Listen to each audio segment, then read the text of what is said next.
What's up? What's up? It's time for Done Way Past Funny with your host, Sugar Ray.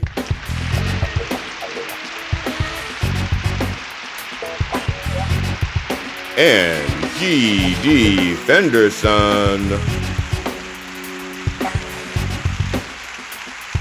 Join us as we take a look back at the first time comedians took the stage with this week's guest, Tom Myers. It's time to get down and get dope with Done Way Past Funny.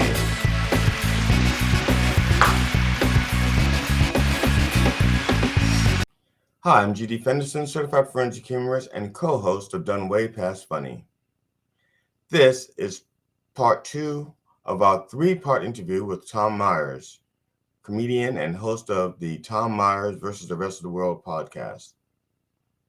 Enjoy. I set it up. Let's go to part 2, the second half, the second clip, or the rest of this clip at the Tom Myers, the Improv, DC Improv. I've always done comedy, though. I used to study history. I like studying the American Revolution. And it's not because it's the laying of the foundations of democracy and how man can fight against, evil tyrants. I like how people were able to grow an incredible amount of pot back then. And a lot of advocates who want to legalize marijuana use that. They say, well, we should be able to grow pot and smoke it. Our founding fathers grew pot and smoked it. Our founding fathers, the people who had to physically fight for the right of this country to exist, smoked pot? I don't think so. How do I know this? Well, because I've smoked pot, okay? And I have never smoked pot and then wanted to go off and fight a goddamn revolution. If everyone smoked pot back then, Paul Revere would have been galloping down the street like, I think the British are coming, dudes. Luckily for me, I got enough I can share. The Boston Tea Party would not have happened if all those fuckers had been smoking pot. They would not have been able to lift those heavy crates off that ship and into the harbor if they had been smoking pot. None of that would have happened. Okay, they may have dressed up as Indians, but that's about as far as it would have gone. Cool costumes, man. All right, what are we gonna do now? What? Want me to do what with that crate? You're shitting me. Hey, Mr. Redcoat. No need to be pointing guns and killing each other and shit. Can't we all just get along? We love King George. He's great. I am the only comedian with a Paul Revere joke, okay? Just keep that in mind. I like standing out. I think now I would be canceled for that, like dressing up as Indians joke. Like if I were to tell, Yeah. that would be. So, the Paul Revere joke. Yeah, you're right. The Indians, you would be a little bit but on the other hand, because it was a very tame line back then, though. I mean, nobody really made a big deal out of it. Yeah. No. And fortunately, well, because I was raised in the premise by my mother that there are no bad words, only bad intentions. Right. Aside from, because you did the political stuff, or it says you were, did you say history in school? Was that like a major? Did you have a degree in that or something? Or you just? Yeah. It's my Bachelor of Arts degree when I graduated Goucher in history. Yeah. Oh, cool. So now because I've listened to your Tom Myers versus the Rest of the World podcast, and so you're pretty much as a matter of fact, let me do something that I'm gonna read this review that you posted. That I don't know if people can't see, if I'm gonna read it. It says it's by Johnny G. Okay. Politics and current affairs, no match for Myers. Tom Myers is perhaps the most unique and insightful comedic mind of our time. From Trump to Biden to Bush, there's nobody Tom won't skewer with his razor sharp comedic wit. In a world as crazy as ours, it seems like Tom Myers is the only one who makes a lick of sense these days. My only warning, though, listen at your own risk. I've had Tom on during long car journeys, and he's had me laughing so hard I could barely stay on the road. My wife, Gertrude, says I'm only allowed to listen in the house now, but heck, what does she know? Like Tom's comedy, I live life on the edge. Glowing review. That's probably like that's probably the greatest review ever written. Like kudos to that guy. Kudos. What's his name? Johnny G, something like It that. says Johnny G. Yeah, Johnny G. And it's funny, for some Yeah. reason, this may be racist or sexist on my part, but because his wife's name is Gertrude, I really believe that he's in England. Honestly, if you'd asked me where this guy was from, I'd have said England, and I really did believe he was from England, and I expected to see that somewhere in here, and I'm just basing it on the fact that his wife's name is Gertrude. Well, there are a couple of there are some different podcast pages. I'm listed on not only the U.S. Apple Podcasts version, but also there's one from Apple Podcasts Great Britain, Apple Podcasts Ireland.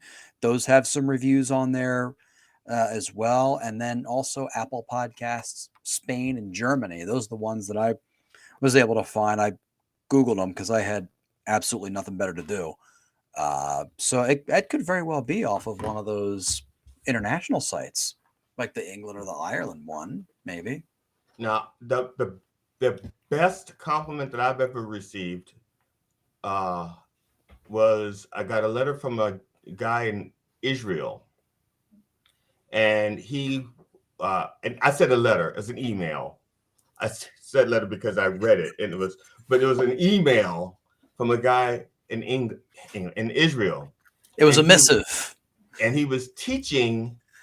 He teaches English as a second language in Israel, and he had seen my first DVD, and he was using it in his English class to teach English. God. Yes, because of the way I mishandled the English language on purpose. So he was like saying, and don't do this. I think every comedian's set, like at some instance, has okay, don't do this. Like whether it's like they're what they say but that brought up something that just reminded me. Like there was a video going around for a while of someone. It was in this country, but they were teaching English to, I think, Chinese students or something, and they were using one of my jokes, like he had written them on the dry erase board, and they were all reciting. They were just, as the teacher would read one line, and, and the students would just go ahead and repeat them. So they were, but I guess they didn't know who I was, but they were just reciting one of my jokes to learn English, which is scary and awesome and fucking hilarious at the same time. I think that is the comedy version of what happens in sports when the second place team does not win the championship and they have made the shirts already. And he send the shirts off to third world countries. And so you look, he go, oh, damn. And so you listen to see if your stuff has been used. It's like, damn it, I was almost famous. That's why they got my stuff in the class, because they couldn't afford Bill Burr or, Wait a minute. What do you mean they picked me over Chris Rock? Wow. It's funny. And the guy said that they did not even though they did not understand the sport of football, they found the jokes funny about football because of the way I told them, they didn't understand the sport, which to me is a great compliment. If if you can get somebody to laugh at something that they have no idea what you're talking about, that's to me, it's high praise. But that was my favorite. Yeah, that's one of the gifts that good comedians do, is that they're able to go ahead and do that, just paint this image without really going into a lot of explanation. I mean, that's the word economy is key in instances like that, as opposed to going into a long spiel about what football is and bore everybody to death. Yeah, when my stepdaughter was a very young child, she loved art, but she hated books. She hated writing. She loved reading, but she hated writing, and she actually had to write, but she loved art. And so I explained to her that writing is painting pictures in people's brains. You're painting a picture in someone's mind. And she was, I don't understand. I said, okay. I said, picture in your mind an apple. And she does. And I said, I bet you that it's a red, delicious apple. She goes, well, yeah.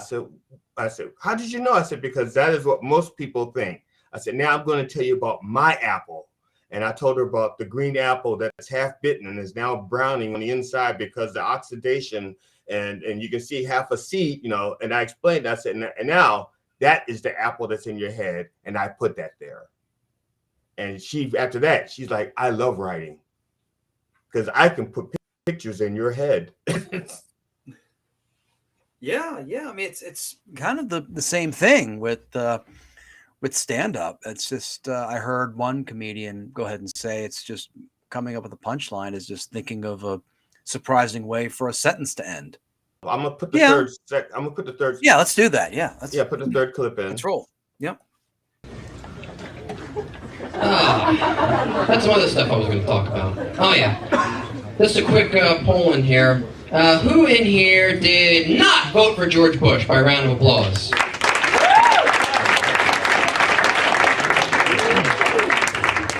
Cool, because I didn't either. The reason I didn't vote for Bush is because, to me, whenever I see him on television, George W. Bush, to me, is like a science fiction creature. He's like, what genetic experiment went awry when creating this man? You've seen him for his press conferences. Ladies and gentlemen, the President of the United States.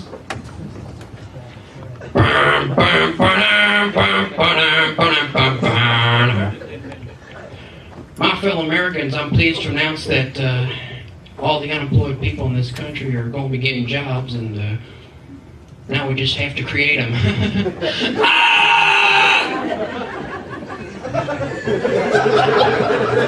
That's why I didn't vote for him, because if I had voted for him, anyone else who voted for George Bush pretty much contributed to the making of a really bad sequel.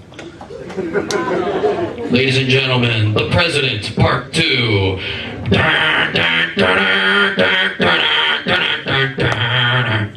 My fellow Americans, I am pleased to announce that we have these terrorist thugs on the run. Now once we find those fuckers, everything's going to be fine.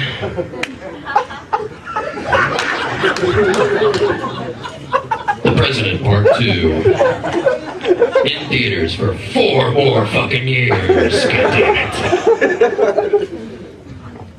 No, but having Bush as president for 4 more years isn't my biggest fear. No, my biggest fear is being asked to do one of those USO shows in Iraq. And a lot of comics I know, they've been telling me, Tom, if you get the chance, you should go do one of them USO shows in Iraq.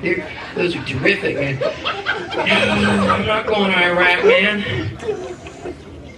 Not because of, like, the killing and everything over there, but, I'm afraid once I set foot on the ground in Iraq, I'm afraid that someone's going to find out that when I turned 18, I and every other male in this country, as he is supposed to do, registered for the Selective Service, what is commonly known as the draft. Just afraid of being greeted by one of these organizers. Mr. Myers, thank you for coming to perform in Iraq. We know the troops are going to appreciate it. Oh, and we noticed that you registered for the draft, so we've got your uniform and a gun back there. Once you're done with that show, get out there. Goodbye and good luck. Ah! And you'll see me during my set. Ladies and gentlemen, give a big hand for Mr. Tom Myers. Get me out of here, please! I don't want to be here. I don't want to die. This place is a hellhole. Knowing me, I'd probably do well, though. I'd have all the troops laughing their ass off. He's saying what we're all thinking. Ladies and gentlemen, I hope you enjoyed that. Thank you very much. Yeah, it's really, in a way, it's bizarre watching that, because it was like I was getting laughs in very unlikely places, and it's dawned on me now as I look back on it all those years later that it was, I think, my persona that was getting the laughs. Like, you know how certain comedians, they say something that by itself it's not funny, but you know, just the way they say it, they hit a certain inflection, and it's gold, even though by itself it's shit. I tell a lot of young comics to video record their sets, not just record the audio. I say, because sometimes the punchline isn't what you said, it's the way you look when you said it. Yeah.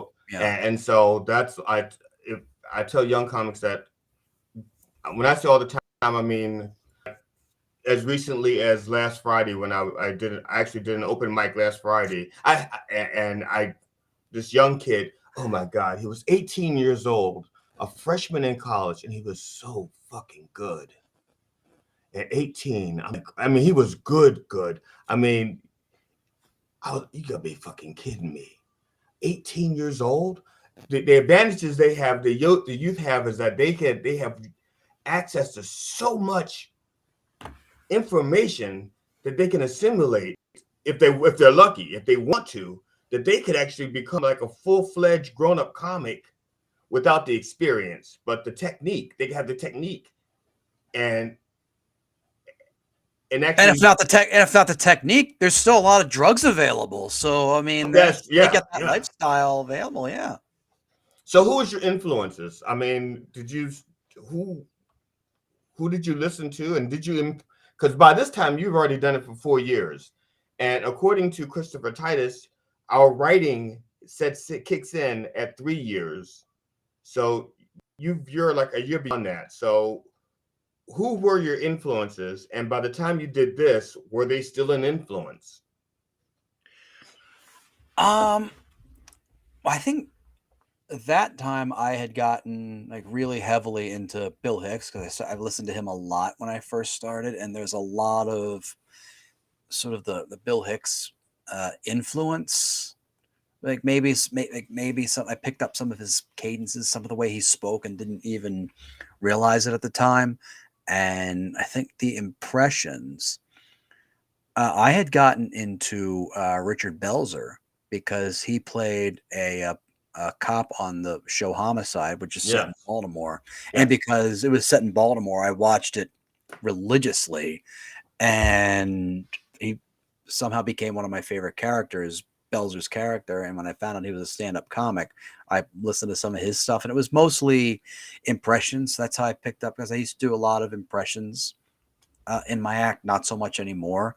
Like, I don't think, I no bits that I did, I would say, like even stuff I did in like 2017, 2018, all that stuff's recorded. So I chucked all that, and I've just been writing a new set ever since. Like the set that I do changes every few years. So for me to go ahead and bring back any of that, it wouldn't work, because that doesn't fit in with what I do now. But no, I mean, Richard Belzer, Bill Hicks, and like, of course, George Carlin, Richard Pryor. I'd also gotten into Lenny Bruce at that time as well, which is why I think I was so conversational. I mean, I'm still kind of conversational in my set now, just like in a one-sided way. But yeah, those are, I think, some of my earlier influences. Now, I'm gonna ask you a question that you probably have been asked every time you've been interviewed, and that is, you're familiar with how news organizations, when someone is expected to die, with the exception of Keith Richards, they already have they already have an obit ready to go. You know what I'm talking about, right? So it's like they think that the Queen is ill, the Queen Elizabeth is ill, and so they have this obit ready that they're like, as soon as they're like waiting, there's one guy like this dressed in a black robe and they maybe have a sickle or something, and he's waiting for the Queen to die. So as soon as she dies, he can hit the obit that he's been working on all this time. So, but we don't do obits. We do like like jokuaries, so little obituaries or jokes. Is there like an obituary joke that you have ready to go for someone you can't wait to die so that you can use it? I mean, I've used a lot of them already. I mean, you see, well, there was that one sketch that I wrote in which you performed for the podcast that I was on. You're on now, Politipod, where Yeah. you did the Reverend, and I just tweeted a bunch of jokes about Herman Cain dying, and I cleaned them up, and we cleaned them up, turned them into like a sermon or something, Yes. like as a memorial, and you rolled with it very well. So, I mean, I haven't been tweeting that kind of or posting that kind of stuff as much. I think because like I'm turning, like I said before, I'm turning 40, or I might already be 40 by the time this thing comes out. So, I mean, if anything, I'm trying to be not as abrasive. Like I'm trying to pick my battles a little more. Like I kept telling myself, by the time I'm 40, like I'm not gonna get into like that many or really any social media spats or back and forths or arguments or whatever, because there's a lot of other stuff I could be doing right now.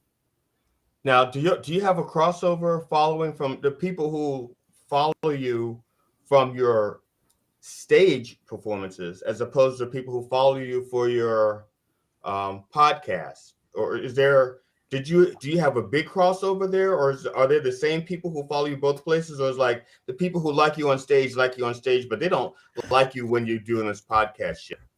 I mean, there's probably more people uh, who like me being on stage. I mean, all you have to do is go to my YouTube channel, like the podcast clips, whether it's from Politipod or from Tom Myers versus the rest of the world, they get only a fraction of the hits that my stand-up does, which Right. it's fine. They in particular have their preferences, but uh, I think I have among like some of the greatest fans in comedy. I think just because they come out and they support me. They go ahead and leave me some nice and hilarious. Like most of the comments, I'd say like 95% of the comments they leave on various posts that I make are nice and actually pretty funny. It's just the minority. It's just a small bit of them that are just idiotic and stupid, but the nice ones pale. But I mean, the nice ones they're the ones I remember most of all. I mean, the majority of the things I read about you are nice things. I mean, the fans that you have who love you, love you. Okay. Yeah. I mean, if I'm in DC or Baltimore or Philly or New York or even as far I've been up in Boston, like those are some great markets for me. And whenever I performed in those cities, like people turn out, they want to take photos with me, which is great, but it's sort of like even after all these years, I'm still not used to it. Like I Yeah. heard, I heard Keith Olbermann say something along the lines of, he asked this one reporter, like, how do you get used to being famous? And the reporter says, don't get used to being famous, because there's a time when no one will know who the fuck you are anymore. So, and then, so I'm still, I guess, keeping that in mind. I'm still not so much shocked, but it amazes me. Like, I'm gonna take a photo with me. Why? I mean, like I said, I'll do it, and I have the great fans because they want to do that. Yeah, I have a few people that have gotten my autographs, but I think they did it as an investment, thinking that I was actually going to be something by now, and I feel bad for them because I started doing comedy when I was 55. I'm 63 now, and so my contemporaries, like most of the people who follow you, are people who are your age. They're like your friends, and it's in the beginning, and Yeah. so a lot of my fans have died off already before I became famous. So they got these autographs that are just sitting in there that they're going to give to their kids or their grandkids. Like, no, really, G.D. Fenderson, I'd hold on, put that with the Beanie Babies. That could be something. In a few years, you better be really famous or dead, because I want this thing to be worth something soon. Yeah, that's it. And I may outlive all my most of them. Now, now, What was it? so I told the most recent obituary joke that I've told was something along the lines of, I lost out on some money because I didn't place the bet that Keith Richards would outlive Queen Elizabeth. yes. But no, Tom, the Queen is older than Keith Richards. I say, no, Keith Richards is 215 years old. Yes, he is the one that they based the book of Vampire, Interview with the Vampire on. He is Lestat. That's and that is like the worst kept secret by the Rolling Stones. That's Lestat. Oh man, it's 9:16. So whenever you need to go, like I said, we already pretty much shot the ending. For the people who don't know, the thing that you referenced, the Herman Cain bit that we did together, we co-wrote. I'm going to put that on at the end of this, so we're going to, so that people can see what we're talking about. I don't think it's fair that they have to dig through my YouTube catalog to try to find what we're talking about, and I don't want them to have to work that hard. So, because they won't. They're like, what were they talking about? Comedy fans are great, but they're fucking lazy. Yes. Oh my God. Yes. And comedians are lazy. How many shows? Just like us. Yes. How many times have you sent out a flyer and with the directions and the address, and they'll send you a text or an email saying, "Where's the show?" So it's in the flyer. Did you open the flyer? It's like, flyer. Well, yeah, but I didn't.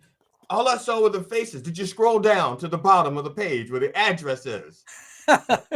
Well, no. What about the price and what time's the door?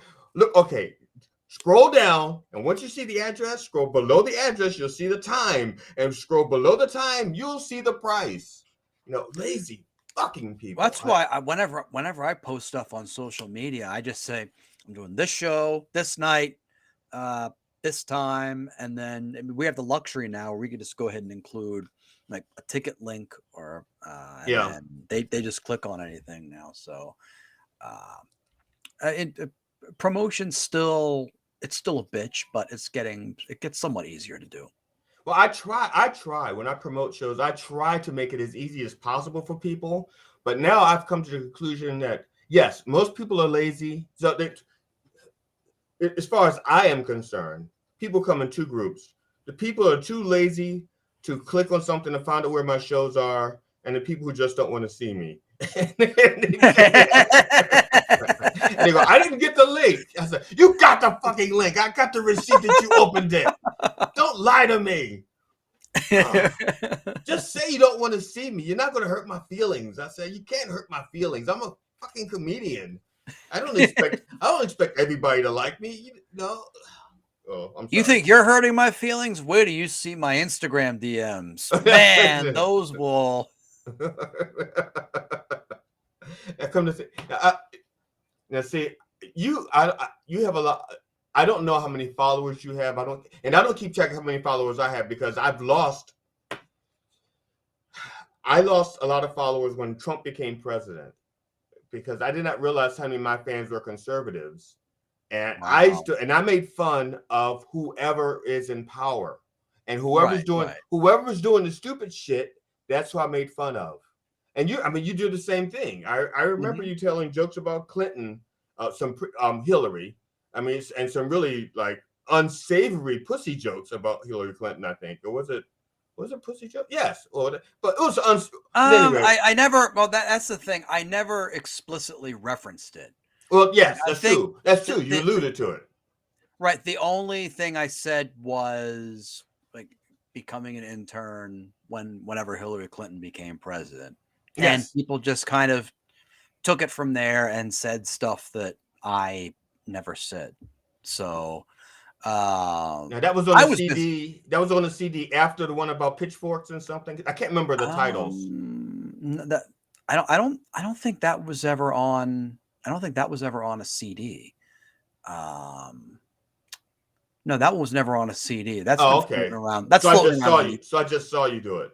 that's floating around on YouTube somewhere. Oh, okay. So it's like I said, once I record, I say fuck I'm that not shit. gonna So fall. I'm it's not all gonna in the fall this time. same. It's all in the same. It's all in the same pile of shit now. Well, I have the largest collection of local comedians. Wow. Yes. See, uh, I am a fan of comedy, even if I don't like. I don't have an encyclopedic knowledge of comedians because I don't care that much. I don't honest. I don't. I don't care to have an encyclopedic. So, like for example, uh, did I hold up the wrong one? This is you. You got me and Kelly Terranova. I mean, what else do Yeah, you that's need? not what I meant to do. I thought I had two of yours in here, right? Because you have two, don't you? Have to? Yeah, I dropped it. I have Well, I three mean, I have CDs and a two. download card. Yeah. Yes. Right, Well, right. yeah. The things that are download, I have download cards, but I don't have physical things up to go Right, with. But right, like right. Yeah. these two, okay. So, but anyway, I have the largest collection of unsigned comics, their CDs and DVDs, that probably of anybody that you know of, and that's because I actually am a fan of the art of comedy, more so than I am a fan of comedians. So I have,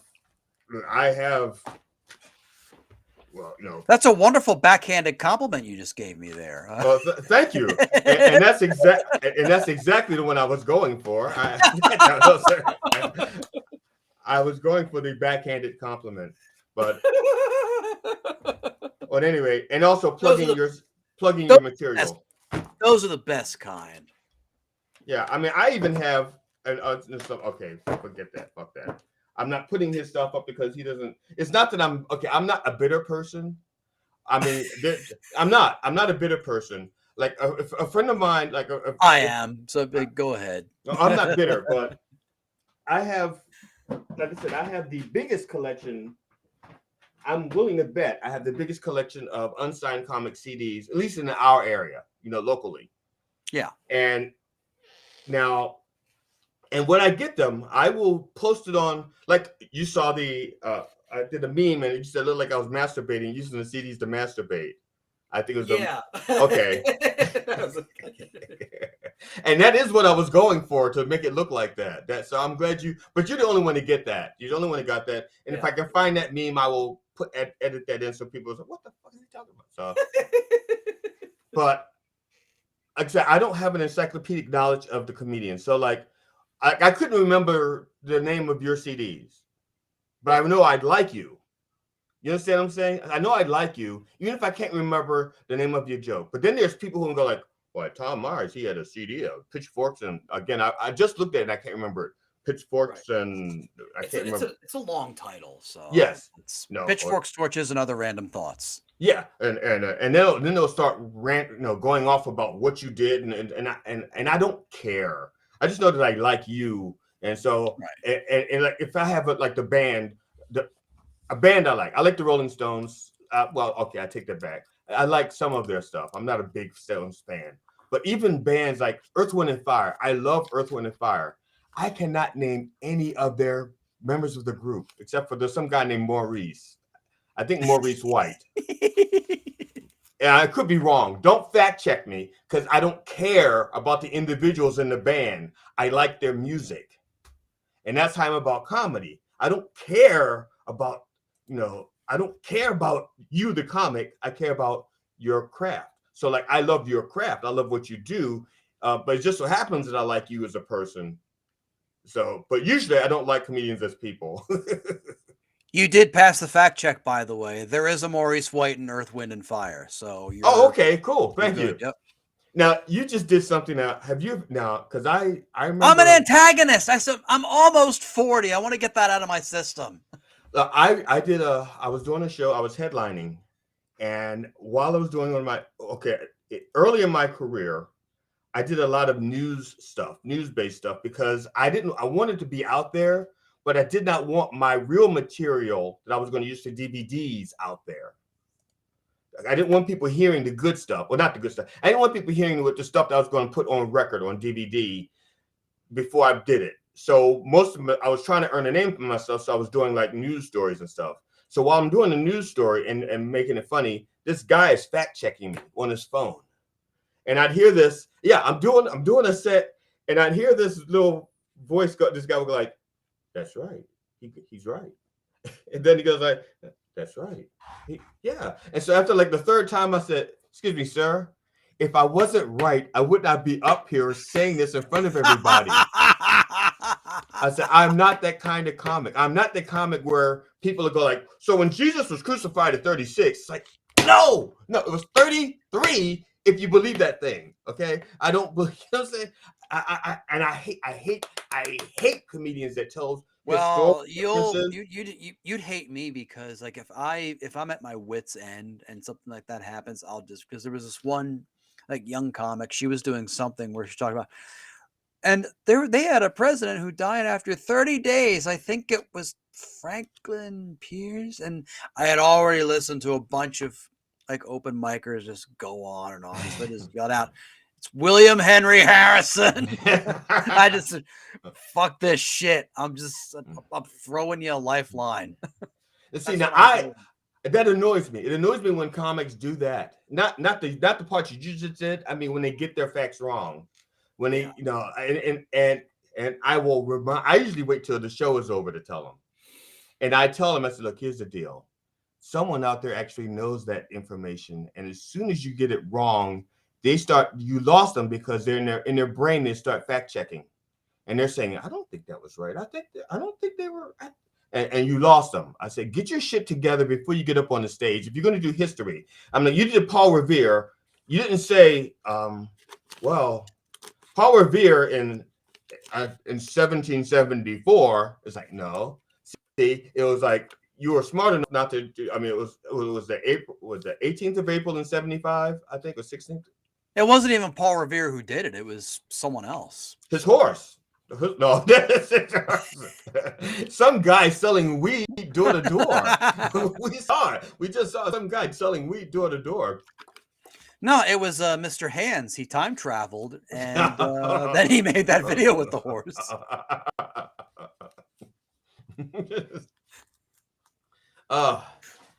And you see, when I go ahead and do stuff like that, that's why I go ahead and do the punchlines that I do. That way, they're so taken aback by the punchlines, they forgot all about what they're fact checking whenever I say something. Yeah. So I'm a little.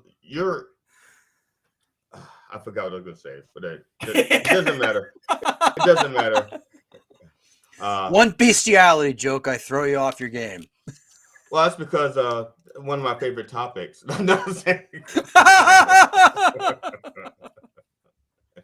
Get me reminiscing. Oh. In the event that you have to leave anytime, because it's like it's almost 9:30, and I don't want to hold you up much longer than you need to be. No, yeah, I've got to. I gotta check into a Zoom show at 9:40. So. Oh, okay. Tom, before you leave, why don't you tell people where they can find you and what you're up to. Well, at present, you can find me on the bulletin boards of most local post offices. But for entertainment purposes, the website is tommyers.us, spelled Myers. My dad tells the family story that it was Meyers, but there's a certain branch of the family who started stealing horses, so we dropped the E. So it's Myers. And yeah, all my socials are on there: Instagram, YouTube, Mastodon, and the podcast is called Tom Myers versus the Rest of the World. Thursday nights at 10 Eastern on ipmnation.com/live. They go up soon wherever you get your podcasts, and they're also up on the YouTube page as well. Cool. All right. Thanks a lot. I appreciate you doing this for me. And I'll see you around. And if the audience is lucky, they'll see you around also. And thanks a lot. I appreciate it. Yeah, thanks for having me on. Hi, I'm GD Fenderson, certified forensic humorist and co-host of Done Way Past Funny. You have just watched part 2 of our interview with Tom Myers, comedian and host of the Tom Myers versus the Rest of the World podcast. Please join us for part 3. And when you come back to join us, bring a friend. In the meantime, if you should happen to see our co-host, Sugar Ray, please do not feed him. Just send him home. He must be getting hungry by now.